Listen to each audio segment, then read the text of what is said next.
He was considered to be one of the most iconic figures in British comedy for decades. His risky humor would probably be tagged sexist and edgy in our times. But check out this! The Benny Hill Show was among the most watched programs in the UK, with the audience reaching more than 21 million viewers in 1971.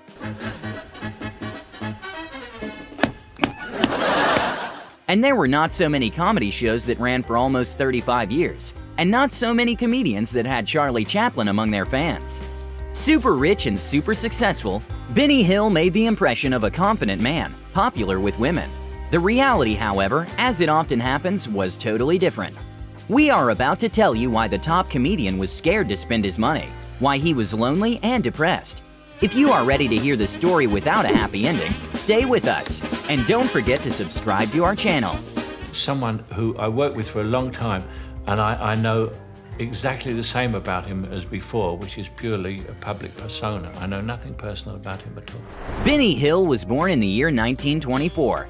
His father was working as a clown for some years, so it was likely him who instilled in little Benny the love of comedy that lasted throughout his lifetime. It is also believed that Hill picked up another feature from his father, which was extreme austerity. Despite being a global star and multimillionaire, he was buying groceries when they were on sale, walked to the BBC headquarters for miles just not to pay for a taxi. Excuse me, sir, but you're not allowed to eat your own food in here. Oh, I didn't know that.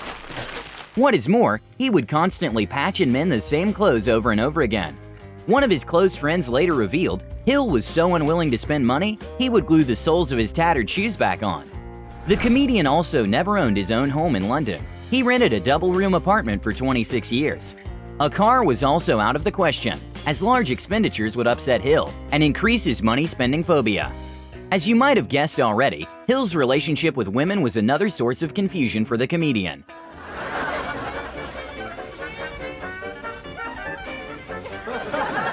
Hill himself always said, "I have a mental age of 17, far too young for marriage."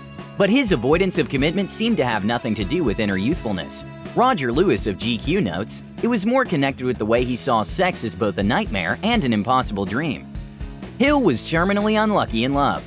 He felt extremely ugly and unconfident. According to his close friend, actress Sarah Kemp, Hill spent hours confiding in her about how he felt unloved and unattractive to women, despite his oversexed on-screen persona. He was said to have proposed to at least 2 women, or 1 for sure, and both rejected the proposal. Many years later, actress Annette Andre revealed that she had turned down his proposal of marriage in the early 1960s.